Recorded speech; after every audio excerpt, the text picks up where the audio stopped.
All right, we're back with more Call of Duty League content. This interview just came out with Clayster not too long ago. It's on the exclusive podcast hosted by the Stocksman, who's kind of like a well-known figure within the Call of Duty League. He's got pretty good interviews on here with current players, ex-players, I think. Pretty good interviews, so check the rest out. We're just going to listen to this little 2-minute clip. This is going to be in regards to just salaries within the CDL. And also, how does the CDL make money? Again, hi here. Where do you see Call of Duty in 5 to 10 years? In the fucking gutter. Dead. I struggle seeing how Call of Duty becomes profitable. How do these teams make money? Does anybody know? Like okay, Thieves was supposed to be one of the more successful orgs. Yeah. They just laid off a ton of people, and now they're bare bones, low contract roster this year. Right. A lot of teams are doing that. Esports winter is kind of happening right now. Like, how do CDL teams become profitable? Like, what is the goal? Like, because obviously running these, like Boston running an event, right? It was a sick event. Cost them $1 million, $2 million, $3 million. Yeah. How much do they make from that? $500K, $750K maybe. So negative. For sure, negative returns. Right? Yeah. So where is the profit? Like, how does this make sense from any of these millionaires, billionaires have teams? Yeah. Well, like, you could say the NBA didn't become profitable till, the early 90s or whenever it was. It went for 50 years before it became profitable. So people see, COD like that, but it's like, is it the same? Because, COD changes every year. Are they going to create a new Call of Duty every year? Like, how does that look? How are these orgs paying these salaries if they're not making any money back? I'm a very big third person scope person, right? Like, I see every side of things. I'm not just a competitor. Like, I'm a competitor. I don't care about all the business stuff. Like, I actually do. Like, I pay attention to all that. It's like, how are these people making money? Legion is the closest to profitable in the CDL because they spend the least, and that's just like it. They're still negative, but they spend the least, so they're closest to profitable. Right. You know what I'm saying? So it's how what does COD and Activision, or Microsoft if the Activision merger happens? Right. What does Microsoft do for revenue sharing? How do they give back to these teams? How do they make it worth it? What do they take? What funds are they? What are they going to cover? All events? What are they stepping in and covering to make it profitable? Right. And I have not heard a single path forward for that from anybody. Higher ups, lower downs, wherever you're at, nobody has a good answer. It's almost like the elephant in the room. Yeah. What is it? And sure, a team I can bring fans, I can do sponsorship activations, I can sell merch, I can do all this stuff, right? But does that make the team profitable enough to be worth it? Right. How do you get it to be worth it? To be making money from it? Yeah, consistently. I don't know. I mean, just keep going year after year, and hopefully it blows up. I don't know, dude. I don't know. Okay. All right, pretty interesting stuff what Clayster's talking about. Clayster is also pretty smart dude. I think he gets it from a top level as far as the business side. So my thoughts on it, I think number one, I think when you compare the Call of Duty League to, let's say, professional sports, he brought up the NBA, you bring up the NFL. I'm going to use NFL as the example. NFL makes the majority of their money by doing media right deals. And what that means is they sell these games to NBC. They sell these games to ESPN. They sell these games to, you saw Amazon come in and take over the Thursday night slot.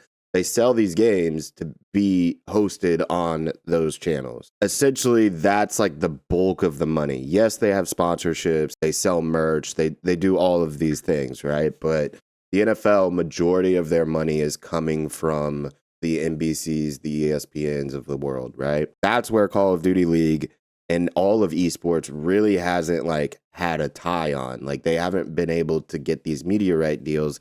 Meanwhile, they're doing everything else, but it's still not profitable. And I think when he brought up the NBA, that was a big note on that, was that the NBA, you look at the old NFL, the old NBA, there were star players that were making $100,000 a year. They were making nothing, comparing it to what they're making now. Whereas the Call of Duty, when the CDL started, you had players making $400,000, and that's just one player, right? That's kind of where Call of Duty League has to figure out this whole media rights deal. And you saw it a couple years ago when they went to YouTube. They exclusively went to YouTube. They took a bag. That bag was then split between all of the teams, and then Activision, I'm sure, took a big chunk of it. There's been rumors that even when they did that deal, that the amount of money that they got from it, like the GMs of the teams, the amount of money that they got from it was just not enough for it to be even like really bat an eye on. Like they were only getting a little sliver, maybe like in my eyes, it was probably around like $100K that each of these teams got, and they're looking at it like, okay, we're going to lose all of these eyes that we've generated onto the Call of Duty scene. And we're losing a lot of eyes because now we're exclusively on YouTube, which, yes, diehards are always, are going to watch it. They're probably going to go to YouTube, but you're losing half of your demographic that you had on Twitch that maybe a casual person was like, oh, I see it on Twitch, let's tune in for a little bit. So you're losing out on that by doing exclusive deals. Now, here's the problem. All the GMs, whenever Activision makes a decision like that, when it comes down to the CDL, all the GMs of all these teams get together and they vote on it. It's kind of like a union. So that's what happened this past year, is that going into this next season, they wanted to do an exclusive deal with YouTube again. And you have these smaller orgs, these smaller teams like a Vegas Legion, like a LA Gorillas, that are probably saying, hey, let's take the deal so we can recoup some of this money that we've lost over the past 5 years. But then you have players like Optic, you have players like FaZe, LA Thieves used to be in there, like Boston Breach, who are making money because of other things that they're doing around their organization. They're not only just a Call of Duty League team, they're also making content. They also have other competitive teams.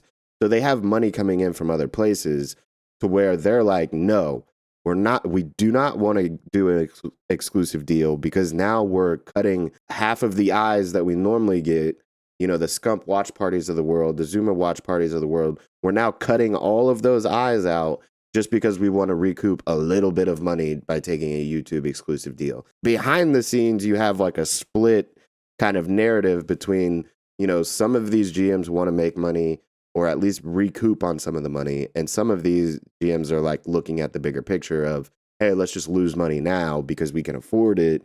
And hopefully this thing works itself out. That's the problem with pretty much all of esports in general when it comes to how are they profitable. If you're not doing stuff on the back end with your organization, it's going to be really hard for you to make money in Valorant or make money, here. You got to think about it. Let's say an average salary for a Call of Duty player is $100,000. You have 4 players. You also have a substitute. You have a coach, and you have an analytics guy.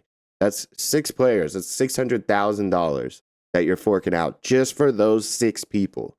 That's not even including, like, maybe you have a facility. Maybe you have salespeople for your team to try to get sponsorships, etc.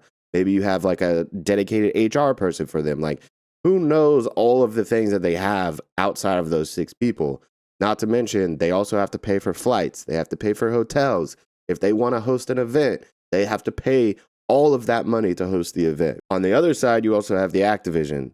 And where does Activision come in? They provide no support, essentially. Like, they're not helping out these teams at all to be in this Call of Duty League. And I think that is another thing, is Activision is making all of this money, but yet they can't step in and help, support the CDL a little bit more. They started bringing the skins in, which was like a step in the right direction. You can go buy, if you love FaZe, you can go buy a FaZe skin. I think it's $10 or $15 or something. I don't know how much money the org is seeing out of that. I assume it's probably a small fraction of what Activision is seeing out of that. But at the end of the day, like, that's still not that much money.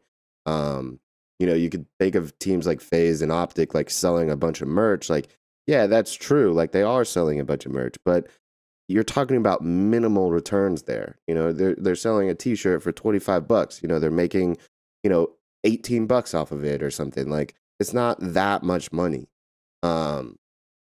So that's where the CDL is as far as that goes. Again, the solution being is Activision stepping up and possibly, I could see Activision, if you want to host an event, maybe Activision covers half of it and then you cover the other half. And maybe there is a little bit of money that is made at the end of the day because Activision helped you out by doing so. The crazy thing is that just because you get more eyes on the CDL doesn't necessarily mean that you're bringing in more money. And that's the problem. Once again, yes, you can sell more merch, you could sell like the skins, etc. But at the end of the day, it's such a minimal amount of money. And when you're talking about paying $1 million a year, like that means you have to sell, 500,000 pieces of 500,000 pieces of merch, or 500,000, like we're talking about like so much that you have to do on the back end, which I think is super interesting to just kind of see like how long this can be sustainable. There was a tweet here that Zuma, Octane, and Methods were talking in a call, and this was during the CWL era. Zuma was making $20,000 a month. Octane at the highest, he was making 10,000 with 100 Thieves. I believe this was a later contract. So this was after they all took a pay cut on 100 Thieves. If you didn't know, 100 Thieves reached out to that roster and were like, "Hey, if you guys want to stay together, you guys have to take a pay cut." Boom, that's what it was. Rise Methods was talking about being on Rise for $5,000 a month. Another situation here is that the CDL just isn't long enough. I mean, these guys are getting paid. Let's just think like Clayster is probably getting paid $200,000 to $300,000. Like maybe not last year on Legion, but previous years. Like that's a good range for that type of player, right? Like $200,000. They're getting paid $200,000 for 6 months of work, like 5 months of work. Like obviously they're scrimming before the league starts up, and they're playing like off, tournaments that aren't within the CDL, and they're doing all of these things like practicing, whatever. But the CDL is such a short time. Like the amount of time that the CDL is going on is only half the year, if that. And that I think is where also like they're kind of missing out on the mark. So maybe that could help the scene. Maybe they make the season longer, to where you have more tournaments, you have more eyes on it. You can kind of sell the fact that, hey, we do this 8 months out of the year. You're gonna almost double the amount of impressions that you got by only doing it, for 6 months. So let me know what you guys think. Let me know if you have a better theory on how to save esports, especially the Call of Duty League, when it comes to just revenue. And let me know what you think about Clayster talking about on his interview.